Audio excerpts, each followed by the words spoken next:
Two of the biggest music superstars on the planet spent years throwing shade at each other in public, exchanging diss tracks, refusing to be in the same room, all because one of them allegedly stole 3 backup dancers. 3 backup dancers. Not a Grammy, not a partner, not a record deal, backup dancers. Welcome to Hollywood, where the ego is enormous, the memory is forever, and the drama starts over absolutely nothing. Here's something they don't teach you in acting school, music conservatories, or literally anywhere else. When you become famous enough, anything can start a war.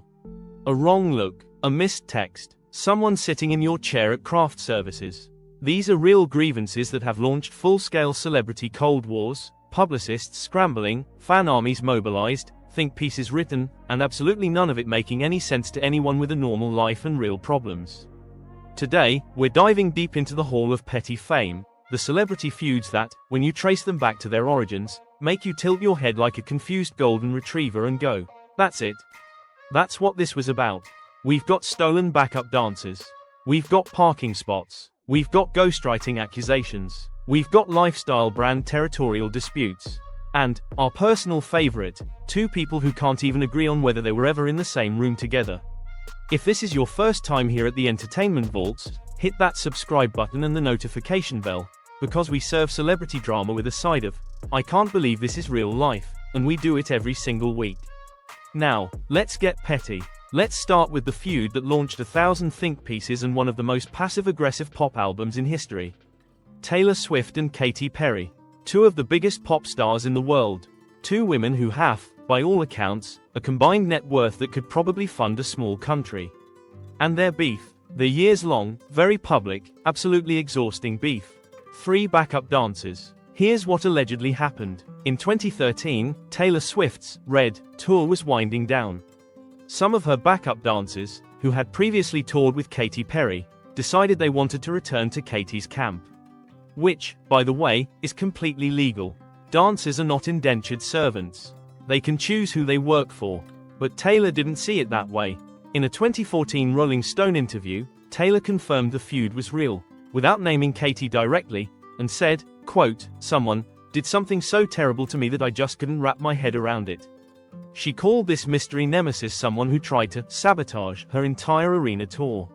Over 3 dancers. The receipts came fast. Taylor released Bad Blood in 2015, a song so obviously about Katy Perry that Katy's own friends confirmed it. Katy responded with Swish Swish in 2017. There were vague tweets. There were loaded Instagram captions. There were fan armies at each other's throats. The whole thing was exhausting. And then, plot twist, in 2019, Katy Perry sent Taylor Swift an olive branch. Literally, a physical olive branch, delivered in a box with a handwritten note. Taylor posted it on her Instagram story and they declared peace. The beef that started over backup dancers ended with an actual olive branch sent through the mail. In retrospect, this looks deeply unhinged. You were both billionaires. You could hire every backup dancer on the planet. You could buy a backup dancer training school. And yet, Cold War. For 5 years. Now we get into elite pettiness. Championship-level shade. A feud that wasn't started by an incident, wasn't sparked by a tweet, wasn't even triggered by an argument. It was 4 words. Or technically 3, depending on how you count. It's the year 2001. MTV correspondent Sway Calloway is interviewing Mariah Carey backstage. Standard celebrity press junket stuff. Sway, clearly trying to stir the pot, because that is literally his job, asks Mariah about Jennifer Lopez. Mariah pauses. She gets this look on her face that can only be described as glacially unbothered. And then she says, "I don't know her. That's it. That's the whole thing." She didn't say J-Lo was untalented. She didn't accuse her of anything.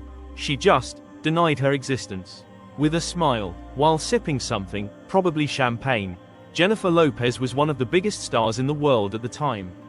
And Mariah Carey looked directly into a camera and implied she had never heard of her.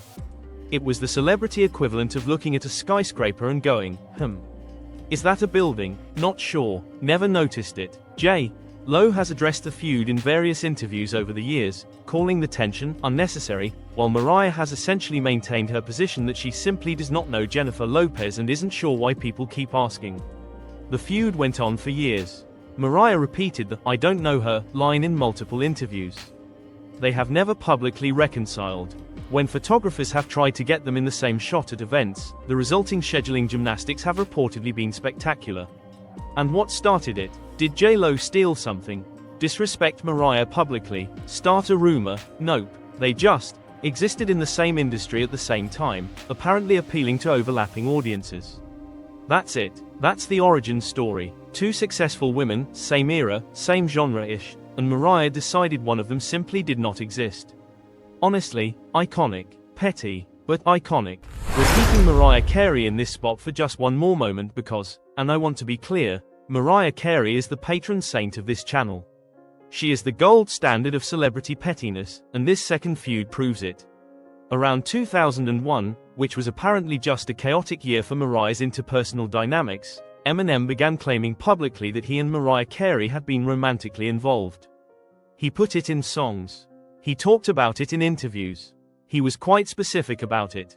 Mariah Carey's response: deny everything, completely, aggressively. Mariah said they had only spoken on the phone a handful of times and had never dated. She released a song called Clown, which was widely understood to be aimed at Eminem. She later released Obsessed, a pop rap track with a music video where she dressed up as Eminem and played a crazed fan harassing a pop star. The music video, by the way, is genuinely one of the funniest things in celebrity feud history.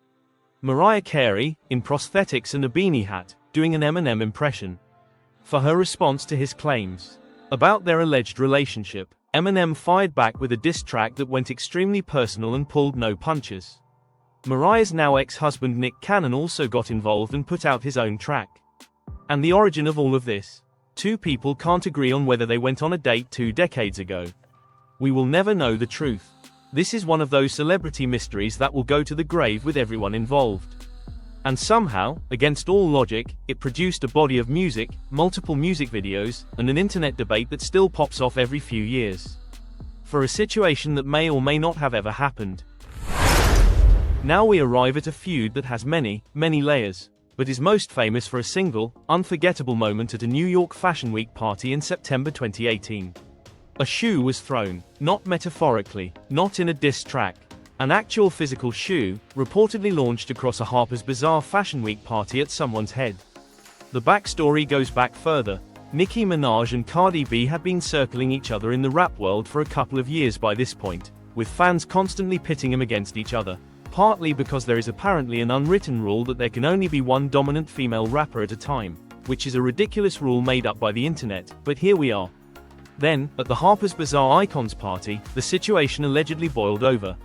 According to reports, a physical altercation broke out, a shoe was thrown, security got involved, and Cardi B left the party with a visible bump on her forehead and only one shoe. She posted about it immediately on Instagram. In a long, now legendary caption, she addressed the conflict, name-checked Nicki directly, and used some language that was definitely not safe for any work environment in any industry. Nicki's side of the story, as she told it on her Beats One radio show, was that Cardi had attacked her without reason. Cardi maintained the opposite. Fans picked sides with the dedication of medieval knights. And what was the root of this whole escalation? Two successful women being relentlessly compared to each other by an internet that decided there wasn't room for both. The feud has simmered down over the years, both of them continuing their careers with considerable success, leaving the rest of us to think about that flying shoe whenever NYFW comes around. Vin Diesel has spent the better part of 2 decades telling every journalist on Earth that the Fast and Furious franchise is built on family. Family this, family that. It is the word he uses in literally every press appearance for every film in this franchise. So it is with great delight that we tell you about the time Dwayne Johnson essentially posted a public resignation letter from the Fast family onto his Instagram. In 2016, Dwayne Johnson posted on Instagram about an unnamed, male co-star, who was unprofessional and difficult on set, saying this person lacked integrity, and that his female co-stars were professional, but this one guy, well. Vin Diesel is the lead of the Fast and Furious franchise. There were about 7 other male co-stars by this point in the series. Everyone knew exactly who Dwayne was talking about. The internet exploded. Vin Diesel, for his part, later gave an interview where he described a slightly different version of events, saying he had used tough love as a producing technique to get the best performance out of Dwayne. He said he deliberately provoked Dwayne to make him bring intensity to his role as a villain. Dwayne Johnson's response to being told this was essentially, "That is not what happened." The reported root of the conflict. Dwayne Johnson, a massive action star accustomed to running his own productions, apparently had friction with on-set dynamics, scheduling, and the general culture of the long-running franchise. Which, if we're honest, sounds like the kind of workplace tension that happens in every industry. The difference is that most workplaces don't have one of the employees post their grievances to 80 million Instagram followers. In retrospect, the funniest part of this whole saga is Vin Diesel trying to claim he started the beef on purpose as a directorial technique. Sir, that is not what happened and you know it. This one moved fast. Historically fast. So fast it's almost poetic. In July 2015, Meek Mill, a successful rapper in his own right, at the time also dating Nicki Minaj, went on Twitter and made an accusation. He claimed that Drake, one of the most commercially successful rappers alive, did not write his own music. He specifically called out a collaborator named Quentin Miller as Drake's ghostwriter. This was a serious accusation in hip-hop, where authenticity and writing your own lyrics is considered foundational to credibility.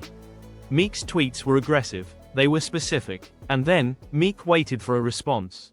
And waited. And waited. 4 days went by. No response from Drake. The internet started doing what the internet does, declaring winners and losers. Many people thought Meek had made his point and Drake was going to have to answer for it. Then Drake dropped, Charged Up. Then, 48 hours later, Drake dropped, Back to Back. Back to Back went so viral so quickly, so decisively, and was so widely considered a devastating response that it received a Grammy nomination for Best Rap Song. A diss track, nominated for a Grammy, because it was just that good. Meek attempted to respond with several tracks, none of which landed with anywhere near the impact. The internet, the culture, and most of hip-hop had declared a winner before the beef had been going for a week. And what started all of this? Meek Mill, in a behind-the-scenes business dispute about a promotional push for a collaborative track, decided to air his grievances about ghostwriting publicly on Twitter, apparently expecting a different outcome. In retrospect, Meek Mill was arguably right about some of his underlying points regarding how the industry operates, but the timing, the method, and the speed of Drake's response turned what could have been an industry conversation into one of the most lopsided public rap beef conclusions in modern history. You hate to see it. You also cannot look away from it. This is the feud that your aunt who subscribes to multiple cooking newsletters would find genuinely threatening. Martha Stewart and Gwyneth Paltrow have never had a screaming match at a fashion party. There has been no flying footwear. There are no diss tracks.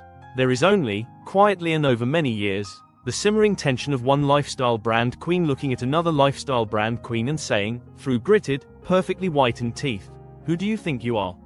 Martha Stewart built an empire over decades. Cookbooks, magazines, television shows, home goods. She essentially invented the celebrity lifestyle brand as we know it. She is, genuinely, a pioneer. Then along came Gwyneth Paltrow with Goop, her wellness and lifestyle company, which launched in 2008 as a newsletter and grew into a full brand selling everything from cookware to some products that generated quite a bit of controversy and regulatory attention. Martha's reaction to Goop and Gwyneth's lifestyle authority can best be described as not impressed. In various interviews, Martha has taken pointed, unprompted shots at Gwyneth.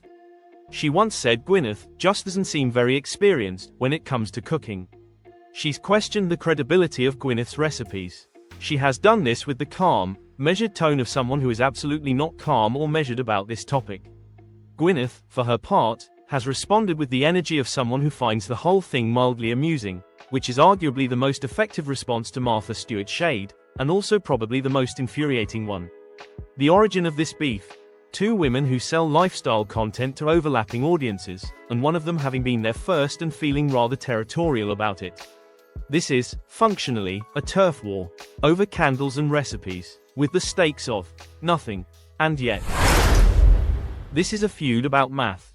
Specifically, chart math. Specifically, who sold more albums in a specific first week, and whether or not a merchandise bundle counts. Nicki Minaj is one of the best-selling female rappers in history. For years, she held records for first-week streaming numbers, chart positions, and radio plays. She is fiercely, and let's be fair, understandably proud of her chart performance. In August 2018, Nicki released her album, Queen. It was a huge deal. It was expected to debut at number 1. It did not debut at number 1. Travis Scott's album, Astroworld, debuted at number 1 that same week. Nicki Minaj was not pleased. And she made her feelings known, in detail, in real time, across social media and in a lengthy interview on her Queen radio show. Her argument was that Travis Scott's sales figures were inflated because his team had bundled album purchases with concert ticket and merchandise sales, meaning fans who bought a Travis Scott t-shirt also automatically bought the album, boosting his numbers. She argued this was gaming the system. She called him out repeatedly and specifically. She made reference to the fact that Travis's partner Kylie Jenner had posted heavily about the album on social media, suggesting promotional advantages unavailable to other artists. Travis Scott's response was largely to not engage much directly, while his team defended the bundle sales strategy as a legitimate and widely used industry practice. The Billboard chart rules were actually updated partly in response to this controversy to put limits on bundle sales counting toward chart totals. So the outcome, Nicki's complaints may have actually changed the rules of the industry. But in the short term, Astroworld stayed at number 1. And it all started because 2 albums came out in the same week. Scheduling. This entire feud was, at its core, about scheduling. We're closing out our list with a more understated entry, but in many ways, the pettiest of all, because of where it took place. The year is 1996. Baz Luhrmann's Romeo plus Juliet is filming. On screen, Claire Danes and Leonardo DiCaprio are supposed to be the most iconic young lovers in literary history. The camera would cut, and, according to various reports and whispers from the set, things were considerably less romantic. Claire Danes reportedly found Leonardo DiCaprio immature and difficult to work with on set. Leo, by various accounts, found Claire no fun and too serious. 2 teenagers on a massive film production, one of them, DiCaprio, already a global superstar and by all accounts acting like it, the other, Danes, apparently less than enchanted. The film came out. It was massive. Their on-screen chemistry was extraordinary. Their alleged off-screen tension was apparently real enough that the friction continued for years, with both making various cryptic comments in press without directly naming the other. Now here's the kicker. Here's what makes this the perfect note to end on. Both of them were 16 years old when this filming started. 16. This was a teenager finding another teenager annoying at work. This is the most normal human experience on Earth, scaled up to a multi-million-dollar film production, and then transformed by celebrity culture into a feud. We have all found a coworker annoying when we were teenagers. None of us ended up with a Wikipedia section about it. That's the magic of fame, everybody. That's the show. Alright, we've just spent the last 18+ minutes cataloging the most elaborate overreactions to the most minor grievances in showbiz history. Backup dancers, chart positions, lifestyle brand territorial disputes, a teenager finding another teenager annoying at work. And now we want to hear from you. Which of these petty feuds is the most genuinely, spectacularly ridiculous? Drop your answer in the comments below. We are very serious about this poll. The democracy of celebrity pettiness must be upheld. And this is important, if you know about a celebrity feud that started over something even more absurd than anything we covered today, tell us in the comments. We will be reading every single one. This is research. This is journalism. If you haven't subscribed yet, what are you doing? Smash that subscribe button, hit the bell so you never miss an episode, and tell a friend who also enjoys being absolutely baffled by how famous people spend their emotional energy. Let's take a moment to appreciate what we've learned today.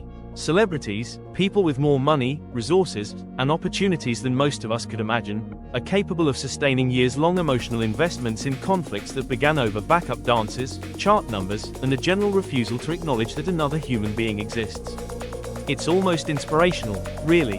The commitment, the passion, the dedication to being absolutely pettiest about absolutely nothing. Coming up next on the Entertainment Vaults, we're diving into the biggest celebrity feuds of all time, ranked. Trust us, you won't see these endings coming. We'll see you in the vault.